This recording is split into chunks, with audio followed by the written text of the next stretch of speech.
चिरां जिल्ला सिंनि रुनिकाटा दि सान्तिपुर समबाय समितिनि नब्लाङाव 10थि दुवार दखरा दुलाराय बर' फरायसा आफादनि खुंगा 19थि थान्दै जखनथाइया समबारखालि सानसेनि हाबाफारिजों जालाङो। दखरा आफादनि 19थि थान्दै जखनथाइयाव आथिखालनि समाजारि जेंना, सोलोंथाइ आरो इयुन थासारिनि सोमोन्दै ओनसोलनि गावबुरा आरो सानसुमै मेलेमजिबिफोरजों गुवारै सावरायलायनाय जायो। आरो गेवलां मेलाव मिरु दुलाराय बर' फरायसा आफादनि गाहाय नेहाथारि खनेन्द्र बसुमतारिया गाहाय आलासि महरै बाहागो लानानै बेसेन गोसा बिबुंथि लाखियो। मख'जाथावदि 10थि दुवार दखरा दुलाराय बर' फरायसा आफादा सानसेनि हाबाफारिजों खुंनाय 19थि बोसोरारि जथुम्मायाव जिल्ला आरो दखरानि गुबुन गुबुन बिबाननि बिबानगिरि, ओनसोलनि मेलेमजिबि, समाज सिबियारि, गुबुन गुबुन फरायसालिनि फरायसाफोर आरो ओनसोलनि गोबां रायजो राजाफोरा बाहागो लादोंमोन।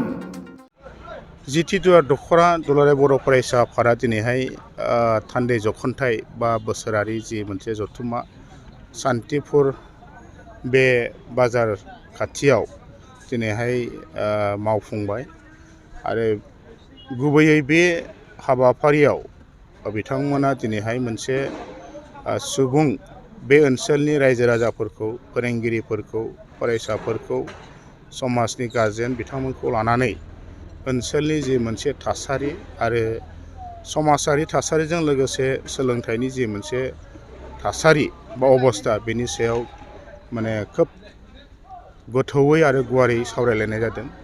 आरो बे सावरायलायनायाव आलासि महरै दुलाराय बर' फरायसा आफादनि गाहाय नेहाथारि खनेन्द्र बसुमतारि बिथाङाबो मैखोमै बाहागो लाफैदों।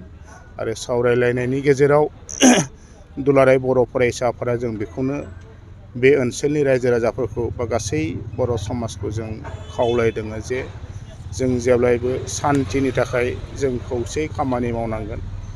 बे जोंनि बड'लेण्ड ओनसोला बा चिरां जिल्लाया गुबुन गुबुन जाथि जनगोष्ठी बा धोरोमारि सुबुंफोरजों मोनसे जाफुंसारनाय मोनसे जिल्ला। दा बेनिखायनो बे जिल्लायाव जों जेब्लायबो जौगानायनि थाखाय खामानि मावनांगौआ जों खौसेयै बयबो आवगायलांनांगोन। आरो बेनि थाखाय जोंनि ओनसोलनि दैदेनगिरिफोर, जोंनि ओनसोलनि फोरोंगिरिफोर साफ्रोमबो सुबुङा जाहाथे बेनि सायाव खामानि मावो जों बेखौ खावलायदों। आरो बेजों लोगोसे जि चिरां जिल्लानि जि सोलोंथाइनि जि मोनसे परिबेस बा आबहावा बियो दिनैहाय जोबोद साननो गोनां। मानोना जोंनि जिल्लाया सोलोंथाइनि फारसे जोबोद गोग्लैसोनाय बे मोनसे जिल्ला। बाहाय गोबां जेंनाफोर दङ, फरायसालिखौ लानानै, फोरोंगिरिखौ लानानै, फरायसाफोरखौ लानानै सरकारि भाबैबो जिबायदि सुबिदाफोर जों मोननांगौमोन बेफोरो दिनै आबुं मोनसे महराव मोनाखै। जायनि थाखाय जोंनि फरायसाफ्रा फारसेथिं फरायनायनि मोजां मोनसे परिबेस मोनैनि थाखाय गोबाङानो फरायनायाव जोबथा लामाखौ लाजोबनो हायाब्लानो फरायनाय थुंगेनायखौ जों नुदों।